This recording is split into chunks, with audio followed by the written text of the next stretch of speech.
Hello again. This is just a quick video to follow up on the previous video and post I made, which pasted in email correspondence with Kate Ingalls from Northumbria Police regarding my complaint. As I explained previously, there's a bit of an issue that I can see how the information from the submission I made, which is via a template, which is quite restricted. Hence why I wanted to follow it up with various emails, given the complexity of the complaint.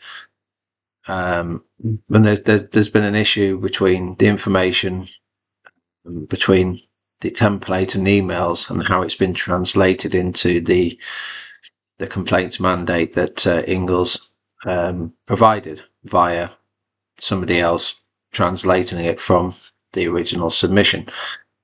And what I've sort of said is I'm a bit concerned of why you can't summarize it better from the emails and so on and so forth. And also there seems to have been a concerted effort to play down the questions which effectively identify how a false pretext was used to enter this property and steal our devices, knowingly that would cause tremendous psychological abuse on my wife and I. And the lines of questioning I've covered on previous emails, such as seemingly needing a time machine to go back a few months after it was put to me that I vandalized Rachel Hudson's car after receiving an email from the family court, which was about her accepting unsigned, falsified statements and other evidence.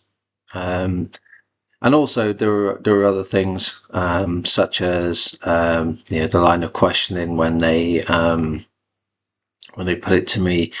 They were questioning me about a video that I'd submitted talking about the coordinated coercion I'd been receiving from the FCA right the way through to the local authority, and then latterly Northumbria Police and Rachel Hudson. That's really been played down. They're trying to squeeze the parameters of the complaints to try to deflect away from that. I mean, for instance, also when I was in the car being taken to the station, Lloyd sort of suggested that the vandalism tied in with emails or so on and so forth, but then that was never part of the interview. The interview referred to events that were completely out of sequence and showed that the whole thing was a ruse, when they would have known when they entered this property that I had nothing to do with any vandalism whatsoever.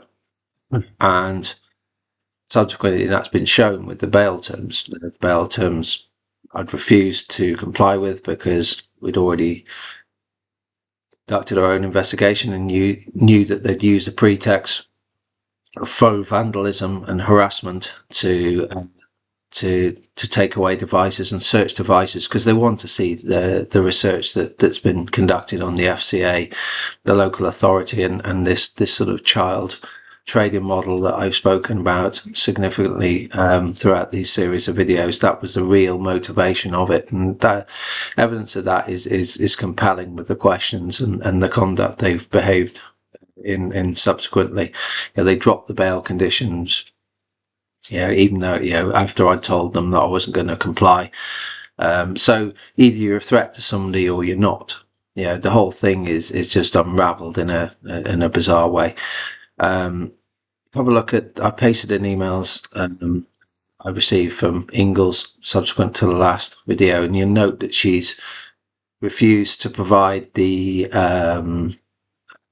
name of her supervisor. She's refused to provide the name of the person who translated the information from the original submission onto the complaints mandate, as it were. I will respond to her and clarify the errors, and which are very, very concerning, and the efforts to take away the focus from the false pretext and the coordinated coercion that I've been suffering for many months.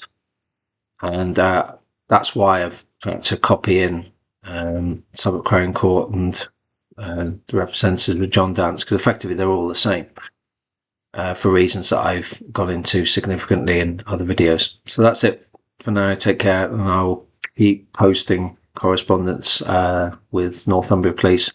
I've also got some very interesting information coming, which shows that South Tyneside knowingly submitted the statement unsigned, and how they sought to put the blame on Rachel Hudson, which is somewhat ironic, because when she was challenged about our case, I was subject to police state terror. But it's not just our case. There are others involving her, that peoples who have been terrorised and feel they can't speak out, but their voices need to be heard. But away from her, across the country, there are likely to be thousands.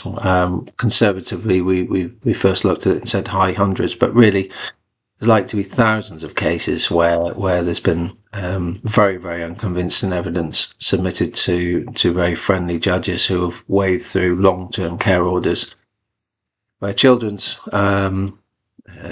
attachment to their parents has been destroyed. In our case, there's been the destruction of our daughter's heritage, cultural genocide, to ready the children into being manufactured into long-term cash generative assets to be traded with private equity, and also to provide a very nice variable funding model for the local authorities. So look out for further information, and do take a look at the emails. It is quite stark. I refuse to provide details of my supervisor, so on and so forth. Why? What are they hiding?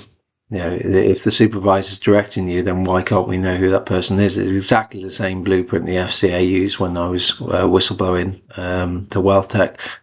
I tried not to be too hard on the chap who I was liaising with, although he wasn't at all very attentive and bright. Ultimately, behind him was a supervisor who was lurking in the background in quite a cowardly fashion. All these are quite disturbing trends that you see right the way across the public sector or public sector related entities, and how they seek to obfuscate and avoid accountability. Take care. Bye.